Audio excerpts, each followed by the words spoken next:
দর্শক আমরা দেখতে পাচ্ছি যে বেগম জিয়ার গাড়িবহর এই মুহূর্তে তার যে বাসভবন ফিরোজায় ঢুকেছে এবং সেখানে ফিরোজার সামনে আছেন আমাদের বিশেষ প্রতিনিধি আহমেদ সারোয়ার।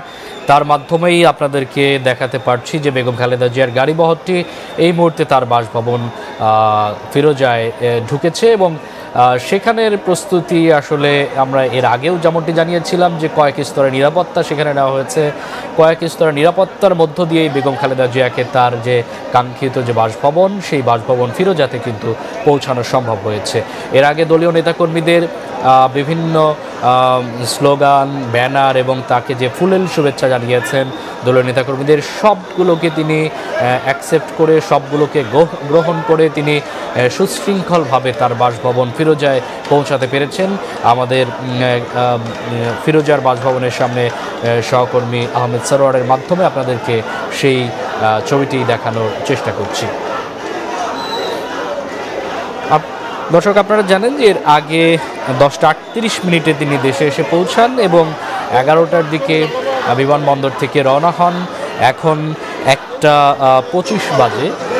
এই সময়ের মধ্যে তিনি নেতাকর্মীদের ফুলেল শুভেচ্ছায় সিক্ত হয়ে বিমানবন্দর থেকে ধীরে ধীরে তিনি তার গুলশানের যে বাসভবন ফিরোজায় তিনি সেখানে পৌঁছেছেন এবং সেখানে দলীয় নেতাকর্মীদের উচ্ছ্বাস, দলীয় নেতাকর্মীদের যে ভালোবাসা, দলীয় নেতাকর্মীদের মুহুর্মুহু স্লোগান, সেই স্লোগানে তিনি সিক্ত হয়ে তার বাসভবনে পৌঁছেছেন। অর্থাৎ দীর্ঘ প্রায় 16 ঘন্টার একটা জার্নি, সেই 16 ঘন্টার একটা জার্নি ক্লান্তি ছাপিয়ে তিনি নেতাকর্মীদের ভালোবাসায় সিক্ত হয়ে তার যে কাঙ্ক্ষিত বাসভবন সেই বাসভবন ফিরোজায় এসে পৌঁছেছেন।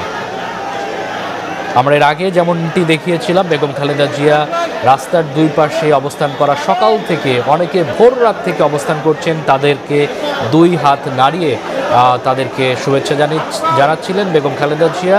সেই শুভেচ্ছা গ্রহণ করে, ফুলেল শুভেচ্ছা গ্রহণ করে, দলীয় স্লোগান তিনি গ্রহণ করে, দলীয় পতাকা এবং দেশের পতাকা নিয়ে যারা তাকে শুভেচ্ছা জানাতে এসেছিলেন তাদেরকে সাদরে তাদের সেই সম্ভাষণ গ্রহণ করে তিনি তার বাসভবন গুলশানের ফিরোজায় তিনি কিছুক্ষণ আগে পৌঁছেছেন এবং তিনি সুস্থভাবে সেখানে পৌঁছেছেন বলেই আমরা আমাদের সহকর্মীদের মাধ্যমে খবরটি জানতে পেরেছি।